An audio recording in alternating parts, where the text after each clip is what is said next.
As a basketball fan, 3-on-3 in the Olympics makes no sense. It's like breakdancing and horse dancing, which is a real thing. Why are they Olympic sports? But we're the second worst country in the world, behind China. What are we doing? This event could be one of the most exciting every 4 years. Isn't it weird that more ex-NBA players don't want to do this? You could win a gold medal at the Olympics. But who is on this awful team right now? Well, the youngest is Canyon Barry, son of Hall of Famer Rick Barry, who is a legend for Golden State. Also does granny shots at the free throw line just like his dad.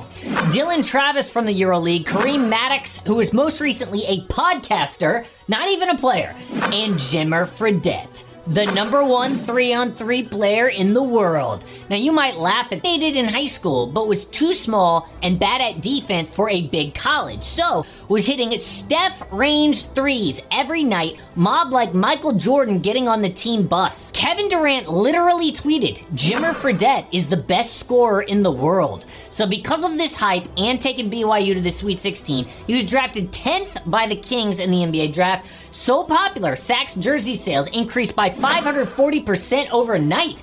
But after 2 bad years, they cut him. He went to New Orleans and had more turnovers than assists and was one of the worst defenders in the league. I know that they are a meme now, but dude averaged 40 a game for 3 straight years. 75 points in a game to end the 2019 season. I do not care if it's the Shanghai Sharks, that is awesome. So the Suns gave him a second chance and he was so bad, Jimmer was cut 6 games later. He's one of the most successful guys who just wasn't good enough for the NBA, which is why he's a perfect fit for 3-on-3. So who should we see at the next Olympics for 3-on-3? Well, current players are out because of FIBA rules. But the 3-on-3 season is during the NBA season, which is actually why WNBA players compete in 3-on-3. I don't expect them to change that rule anytime soon because it would basically only help America. The rest of the world would not be on board. Dwight Howard out there, maybe Dwayne Wade a few years ago. Yo, Carmelo Anthony's game would be perfect for 3-on-3. Like, it's half court, you gotta check the ball, when you get a rebound you have to run back behind the three-point line. It'd be so much fun to see. Well, the Olympics has a sketchy past when it comes to money. Back in the craziest example was this guy, James Francis Thorpe, who looks like a Disney character actually, and borrowed one shoe and found another in the trash. Neither of them fit him, but he won gold in the decathlon and pentathlon. The King of Sweden called him the greatest athlete in the world. Seriously, a Disney movie. So Olympic authorities went in his house, took his medals, and banned him for life. They started getting paid under the table from brands, and the Olympics were forced to allow people to be sponsored.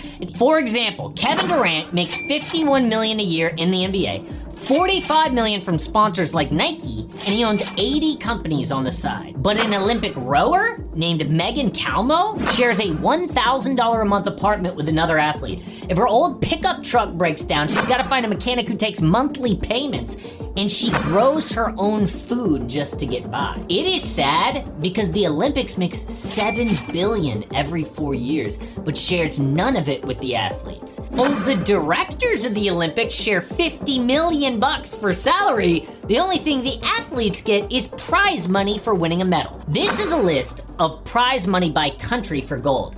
Singapore gives a They hand out $737,000 for a gold. They've got 1 in their history, 2016 in swimming. Taiwan, $720K with 7 golds. Thailand, $365,000, 10 golds in their history. It drops considerably until the US, $37,000. What are we doing?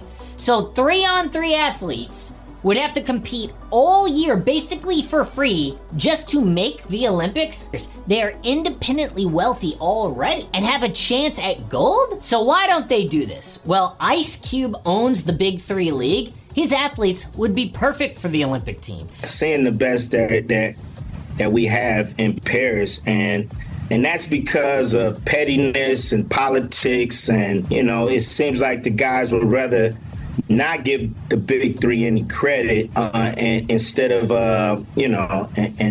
bring a gold, instead of bringing a gold medal home.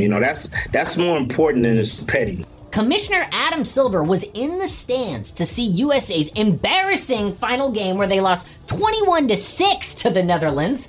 Silver is the reason we don't have better players. It's like Nike as one of their top sponsors. They get to decide roster decisions behind the scenes, which is what Jaylen Brown is so upset about. Cube started that league 7 years ago. It is growing in popularity. Imagine what a boost it would be to Cube's league if Big Three All-Stars were in Paris dominating right now. Cube says the NBA would rather the US finish second to bottom to China than have the Big Three get a little love. News is Cube is offering a ton of money for the gold medal winning team to play against the Big Three All-Stars at the Big Three final on national TV. That would be amazing. But until then, America is a joke in 3-on-3, when it could be one of the most exciting events at the Olympics. For now, they are in the knockout round of regular basketball, and Steph better not get benched.